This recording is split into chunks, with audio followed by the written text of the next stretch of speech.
My name's John Matthews, and I'm just going to talk to you today a bit about the beaches around Hunstanton, and give a bit. I've been kitesurfing here about 20 years now, and then windsurfing 12 years before that.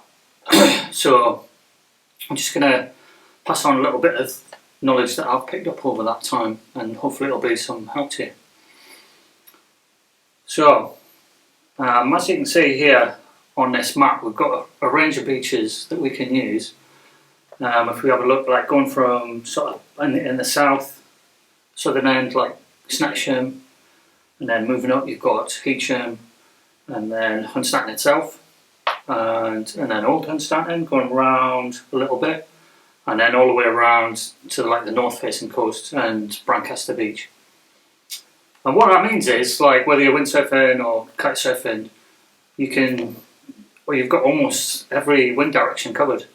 You can go out in nearly every wind direction other than sort of between south and east. So south, southeast, southeast, or east, southeast. They're the ones where it's gusty, and you don't want to go out in offshore winds anyway. But the good news is, you've got a lot of other choice that other beaches don't have, around the country. It works in a lot of different directions. So if we were to start with Snetcham Beach, this is as you move further south from the point of the coast, say the corner of Old Hunstanton, as you come south towards King's Lynn into the wash, it's the tidal range is much bigger. At Snetcham you can ride it sort of an hour, 2 hours, maybe pushing it either side of high tide. If the sailing club there at Snetcham, all of their events take place around high tide, so even if that's 5 in the morning, they will get up and get out and get ready and go racing then. At low tide, it's a long walk to the water at Snetcham. It's probably a good mile out there, and often that's quite muddy. The angle, again, if you look on this map, the angle is it's not quite south to north, there's a little bit southwest to northeast, the angle. So you can kind of cover south just about if it's shallow, and then all the way around, so southwest, fantastic, high tide, west, northwest, north, all of these are great conditions as long as you've got high tide. The conditions are normally it can vary on wind strength, but typically it'd be a little sort of messy chop a lot of the time, if I'm honest. You do get some good days there, but on average, you don't get well-spaced waves or super flat sections. There's not really any stretches of sandbar or anything to flatten it out. So it's sort of choppy, but convenient for me because I live there. As far as parking, there's a paid display car park with meters. There used to be someone on the gate who would take your money as you came in, but now it's all pay and display meters. Yeah, I think that's all you need to know. It's like a pebbly / sandy beach, so it's kind of hard underfoot, very squashy, muddy just as you go in the water. Yeah, that's it. You've got a bird reserve just south of there, so you need to stay clear of that. As long as you stay around near where the car park is, you'll be fine. So moving on to Heacham, there's actually a Heacham South Beach and a Heacham North Beach. For kitesurfing, most people would head to Heacham South Beach, and that's the one you would see arrowed, if you were to turn off down Lamsey Lane, or there's the various ways of getting there, but you would end up going down the road where it says Heacham South Beach, and you go past Jennings Caravan Park. And there's a pay and display car park right at the end. There's a little cafe as well. And there are some lay-by spaces on the left as you're heading down the last little stretch of that road that you can park for free if they're available.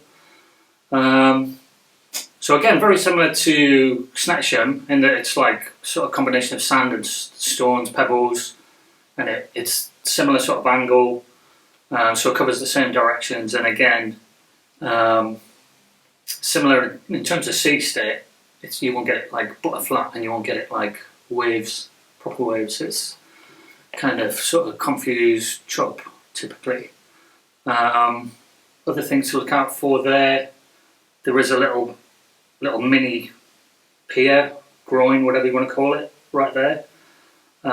So if the wind's southwesterly, launch to the right of that as you're looking out to sea. So just stay downwind of it, and it's not going to come into play. You're not going to get catapulted into it or anything. Again, although it doesn't go out quite as far as Snetcham because you're a bit further up the wash, it is again a long walk at low tide. So you really want to time it either side of high tide really for Heacham. So it's a good option to go to on those sort of conditions. And again, works in the same sort of winds as Snetcham. So anything from south-southwest, southwest, west, northwest, north. Okay, so that brings us to Hunstanton town itself. There's a number of different options here. I mean, you'll notice on the map, you can see the coastline gradually bends round, all the way around, forms a curve around that corner of northwest Norfolk. So Hunstanton itself is a little bit more sort of southwest to northeast, the angle of it, or maybe south-southwest to northeast. And again, it's less far for the tide to go out at low tide. Obviously, all of these tides that I've mentioned depends on whether it's a neap tide or a spring tide. If you want to watch my video about tides in the area and how they affect the water state and decisions you make, there's a link in the description underneath. So like Hunstanton itself, some people, you might be staying at a caravan park in Searles, or you might have a caravan yourself on the front there. In which case you can go down down the southern end of town, go straight out on the water from there. Again, a little bit of a longer walk for low tide. And then coming up, you've got the various public car parks. You've got a car park, the back of Oasis, leisure centre, swimming pool. Then you've got the ones on the actual prom itself, including Hunstanton Sailing Club, which, as you come down the access road, all of the spaces to your right, travelling north from the access road, they're all reserved for Hunstanton Sailing Club members. And to be honest, probably worth joining just for that, as well as the showers and the social side of things. So yeah, that beach, there's groins all the way along there. So the key thing there is you need to get off the water before the tides past the groins, because they're made out of concrete and they're not very forgiving. You don't want to be launching or landing in there. And even when the tide's right out, it's always worth. Why take the risk? You're taking your risk from a certain percentage down to practically nothing if you just walk closer to the water's edge when you launch. Again, similar direction in terms of winds. Not probably much more sort of starting at southwest and then going around, west southwest, west, northwest, and then north. Still be just about cross on slightly. So there's the direction to cover. This at low tide, you've got sandbars here, which is why it's one of my favourite beaches to go to. On a big low tide, you get several sandbars get exposed, and depending on the wind direction, that means flat water. So if you like doing freestyle or just riding around in flat water, which is great for windsurfing as well, of course, then it can be the first sandbar or the second sandbar. So the outer sandbar is really going to come into play when it's a southwesterly.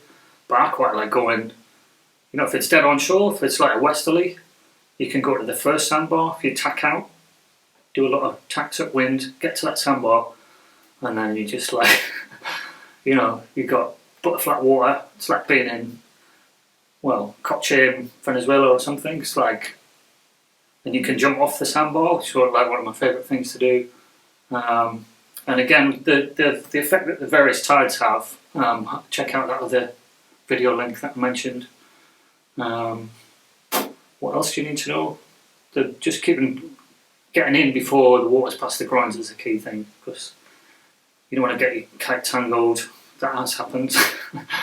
Or you don't want to get, like, you know, it's launching really, isn't it? That's the tricky thing.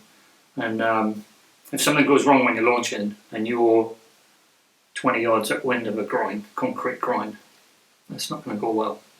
It's not going to give you time to release. So just take that extra, 30 seconds, a minute, just walk beyond, find a bit of clear sand. Just think about what could happen if this goes wrong now. And yeah, be fine. I guess the only other thing to mention is, like, if you go, so you were southwesterly and you were drifting downwind a bit, you were struggling to stay upwind. Once you get, like, level with the cliffs, it gets quite muscle beddy, and even, like, on the main part of the town itself, near the bottom of the ramp, that's not something you want to walk through in bare feet, really. It's like really sharp muscles. So either wear footwear or just go out at low tide and walk around it. Yeah, that's probably the only other thing to look out for. What is that? So that takes us on to Old Hunstanton, and you can see on the map here that's much more curving, much more round now. You're like properly going southwest, northeast angle, maybe even a little bit more, depending on, you know, check out the map. So Old Hunstanton, the car park everyone goes to is like at the back of the Lestrange Hotel. So as you come around, you go past the pitch and putt, and you turn off at the pitch and putt, and then come down towards the Lestrange Hotel, and you can park around the back. There's like obviously there's parking for the hotel users themselves, not in there, but you park. There's a little grass car park with a gate, and someone's on the gate there who will take your money to go in, and you just pay him and park up on the grass. And then what you do have to do there, which is probably more applicable for windsurfers, is you do have to walk through a short little dune section to get to the beach. So obviously that's, for windsurfers, that means carting the stuff down there. Some parts of it are quite narrow as well and sort of brambly. Kiters, it's not an issue, you just cart your gear down and pump up. Well, the major thing at this beach is that this is where the Hunstanton RNLI lifeboat is based, and you can see where the little cafes and the RNLI station is. There's a gap in the dunes where the boat and the tractor and the hovercraft need access from their base out onto the water. So don't set up your equipment in that gap. Don't block their route to the water. Don't lay your lines out there. Don't leave equipment there. Don't set up your picnic there. They could be called out at a moment's notice, and they need to go. If you're in the way, they're going to put someone's lives as a priority over your equipment. Believe me. So yeah, the other big things, again, it's, you know, as with all the beaches we're talking about, it's quite a big tidal range. You need to check your tides before you go. Again, you'll on a high tide, if it's like sort of south-southwest, on a high tide, the wind's going to get blocked by the cliffs, you know, quite big cliffs just to the south of where you are there, and it'll be really gusty and tricky. So say it's south-southwest or even southwest, to be honest, you're better off waiting for the tide to go out a bit if you want clean wind. Once the tide's gone out and you're riding on a stretch of water that's well clear of the cliffs, it's not an issue. But it's just worth bearing in mind at high tide that can be an issue. What else do you need to know about Old Hunstanton?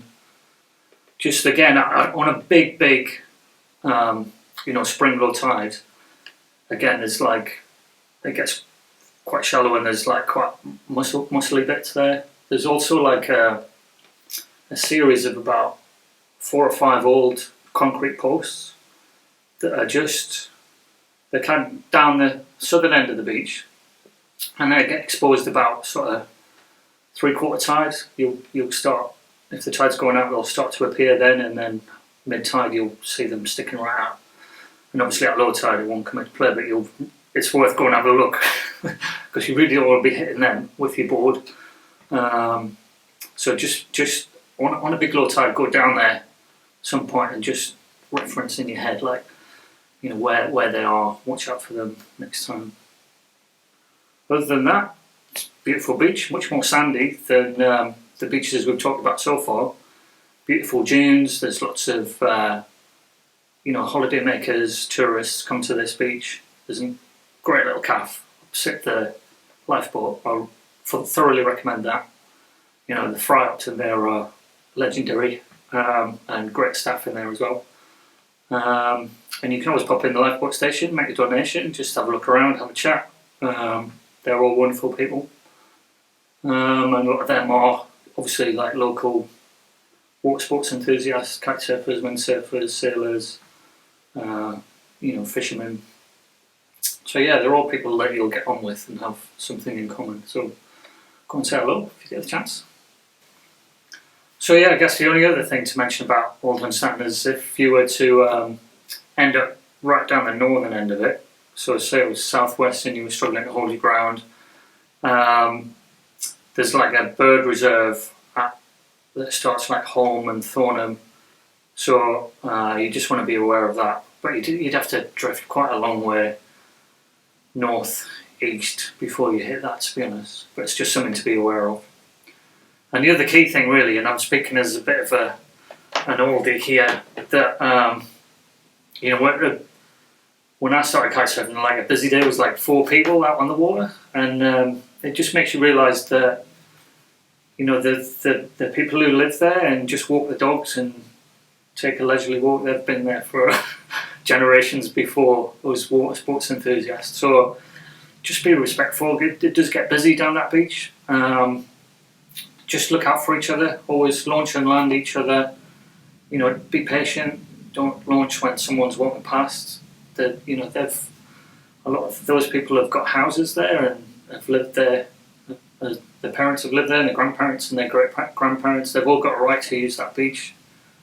So just be respectful and just be nice to people, and everyone will get on.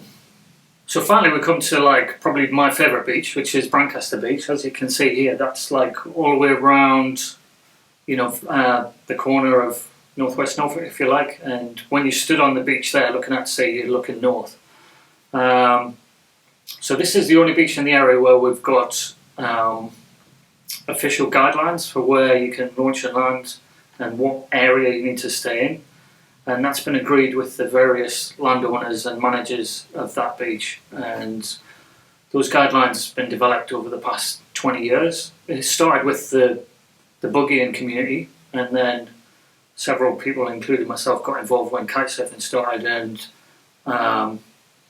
they've been fantastic, like worked in cooperation with us, and all they want to do, in a nutshell, is just protect the birding sites, like either side. So you've got, to the west, you've got Titchwell RSPB Reserve, which is, a very high profile, had a huge amount of money spent on it in terms of preserving there's like freshwater, brackish water, saltwater marshes there, and you get all sorts of rare species, marsh harriers, all sorts of amazing bird life there. And then right over to the other side, to the east, towards Scalt Head Island, across the estuary, and they have like rare sort of nesting terns and other varieties of other species that the people who run those sites really don't want them to be disturbed. So we've just come to it's a gentleman's agreement in essence, that they're quite happy for us to do what we do and enjoy the beach, kitesurfing there, and it's a huge area. We've been allowed, let's face it, but we're just keeping them away from those sensitive areas either side, which is just mutual respect, really. So there's if you have a look at this map here, this spells out the areas that you go and you don't go. To make it easy to understand, you can see there that what we agreed was on the map there's an imaginary line runs from the golf clubhouse to the wreck. So if you look across at the wreck towards, you're looking towards the estuary, so if you just keep to the west of that, And then as far as the other extreme, you just keep away from Titchwell, so you don't go beyond that creek and head into Titchwell RSPB reserve. And then keeping that's a huge area to keep in, and it's a fantastic beach. It's way more sandy than the beaches we've talked about so far. It's totally unspoilt. There's like, the waters just looks clearer, and you get some fantastic conditions there as well. So in terms of launching and landing, the agreed area is, so you pull up, you come to the car park, you pay, there's a pay display. You then walk on the little track that goes around the back of the golf clubhouse to the left, and then where you come out there, that's the designated launch land area for kite surfers. So from there, for about 100 yards, that's where we all set up and launch and land and head out on the water. Then when you're on the water, obviously keep away from those two extremes that I described. And then if you see we're just flying a trainer kite, 2-line static kite, again, that's where you do that. And then further up, a couple of 100 yards further to the west, there's like a harder packed sand, and then that's a designated area for buggiers. So essentially what we're saying is, like, say it's a really busy day, like a hot sunny day, and it happens to be wind as well, all the kite surfers go to the left of the golf clubhouse, and all the holiday makers go to the right. So they go through the actual main channel that keeps, the walkway with the golf clubhouse on your left, and they head off on all that big long stretch of beach. They lay out there. The families have their picnics and the kids make the sandcastles and all the rest of it. And everyone's really happy with that scenario. So like, it doesn't come into conflict, and it works really well, and they always review it every year, and touch wood, it's all gone well, and we're just going to carry on happily, forever, hopefully. So please respect that. Don't go kiting to the right of the clubhouse, or set up to the right of the clubhouse. In terms of tides, again, we're talking about North Norfolk, so there's like massive tidal ranges. It's particularly significant for Brancaster because the actual access road gets flooded. If you were to look at Hunstanton tides, I always think, if I look at tides for Hunstanton, I see it's like 6.8 metres and above, it's definitely going to flood the road. I mean, depending on the pressure systems and the direction of the wind and what have you, and if there's any swell, but the road's usually going to flood if it's more than that. Obviously, if it's like pushing high 7s or even 8 metre tides, then it's going to be quite deep. There's no way you're going to get through that in a car, even in a Land Rover or whatever. And that's quite good fun to paddle down if you're a paddle boarder, paddle down the actual road. So yeah, just bear that in mind. If it's a big tide and you come in on low tide, you're probably going to get trapped.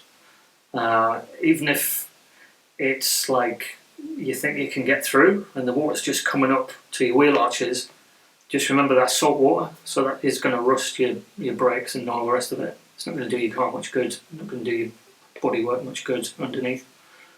So yeah, just be aware of the tides. In terms of the best of Brancaster, I would say, if you like freestyle, I would look for a neap low tide. So you're looking north, so the directions you could cover are everything from like west,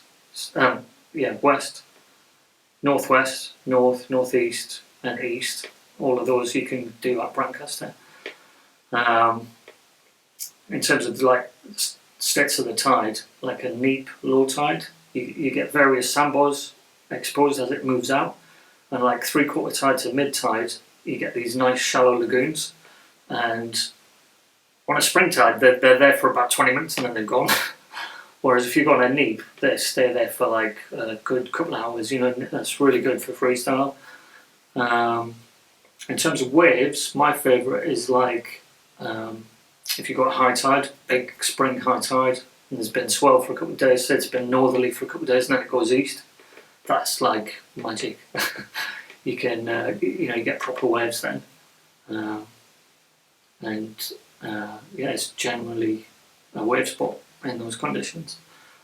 But obviously there's not a lot of room to land or launch, and you've got to get in, unless you walk in with your equipment, which you can do, it's a bit of a walk, but you know you're not going to get your car in and out when the road's flooded like that. So yeah, that's my guide to the beaches around Hunstanton area. Hope you've enjoyed it, and if there's anything you think I've missed or not covered in enough detail, please leave a message in the link below. And enjoy yourself out there kitesurfing, stay safe, and please just be polite and nice to everyone around you, and we'll carry on with this sport for many years to come.